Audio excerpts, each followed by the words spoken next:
What makes this story unforgettable isn't just the sheer scale of the danger. It's the clarity of choice in the face of impossibility. Imagine standing on a hill, or a ridge, or whatever narrow patch of earth had become your battlefield, and realizing that 600 enemy soldiers are moving around you, closing in from every direction.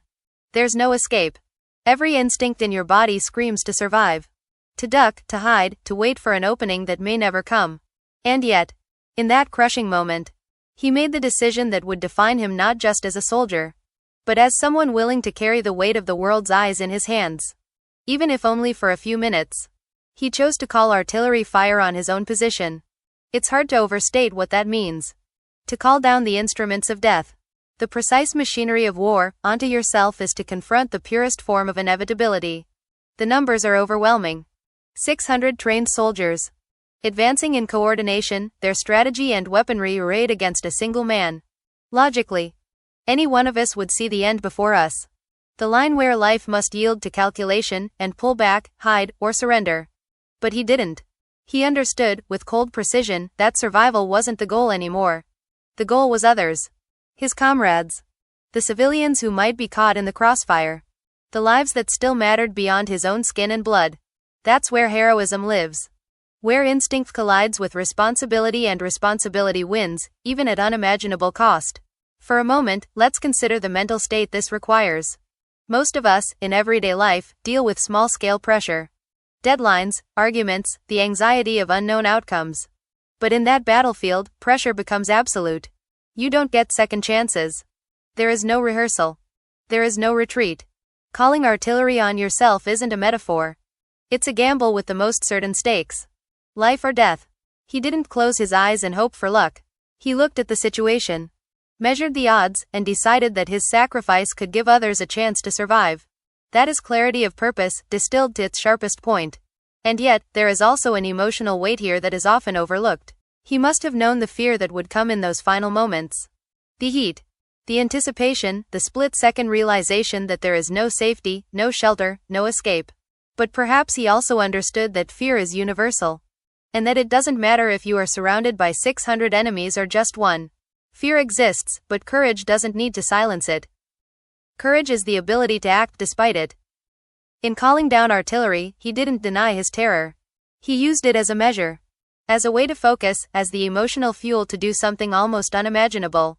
There's something profoundly human in this choice.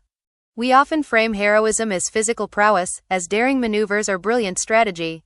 But here, it was moral clarity that defined the act. The numbers, the odds, the sheer potential for devastation. All of it was secondary to one principle. The protection of others at the expense of oneself.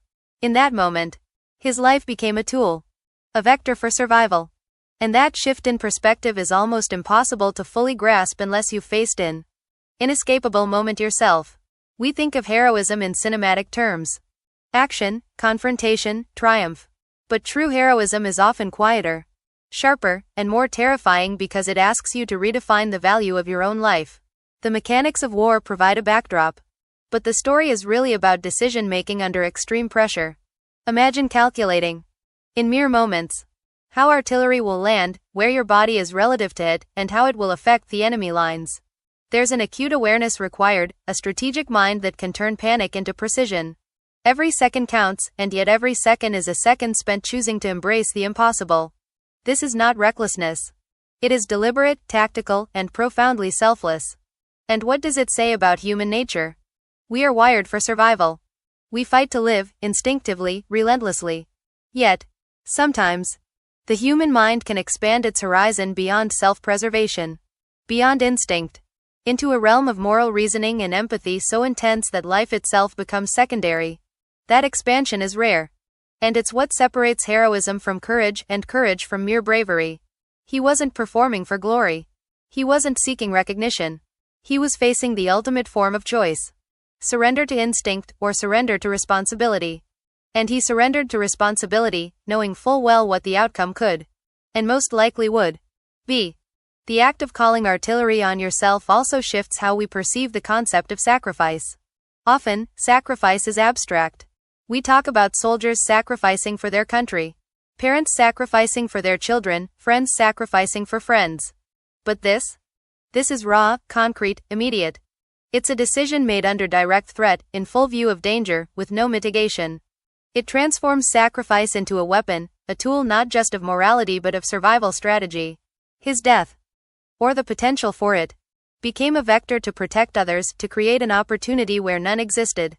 The act itself is both terrifying and profoundly inspiring, because it demonstrates the terrifying clarity of true leadership and selflessness in action. It also challenges our sense of time under pressure. Most moments of fear feel long because of anticipation, but moments of moral clarity, decisions like these, expand time in a different way. Every heartbeat becomes a calculation. Every breath, a negotiation. Every second, a measure of consequence. The decision to call artillery wasn't impulsive. It was immediate in its execution. Yes. But also the product of rapid, disciplined thought, of calculating risk not for oneself but for others. That cognitive alchemy, turning fear and chaos into purposeful action, is what separates extraordinary moments in history from ordinary ones. Finally, it forces us to reflect on the meaning of legacy. Acts like these don't vanish. They ripple outward, affecting everyone who hears the story, who knows the stakes, who understands the courage it takes to redefine survival as something collective rather than individual. We are left with awe, yes, but also a moral challenge. How do we live in a way that honors such clarity and selflessness? Even if we never face a battlefield, the principle remains. True courage often involves putting others first, embracing responsibility, and acting decisively when everything says you should run. When you step back, the story becomes more than a wartime anecdote. It becomes a meditation on what it means to act with purpose, on how one person can influence the survival of many, and on how extreme situations reveal the deepest layers of character. It's a moment that defies logic in its bravery, that elevates morality above instinct, and that reminds us that heroism is rarely about victory in the conventional sense. It's about the courage to face the impossible with intention, clarity, and selfless resolve. In the end, he wasn't just a soldier calling artillery. He was a human being, standing in the eye of annihilation, choosing responsibility over instinct, courage over fear, others over self. And in doing so, he transformed a hopeless situation into a testament to what humans are capable of when they choose clarity, empathy, and moral courage over everything else. This story stays with us because it reminds us that heroism is not about avoiding death. It's about choosing the right moment to face it. Not for oneself, but for everyone who depends on you.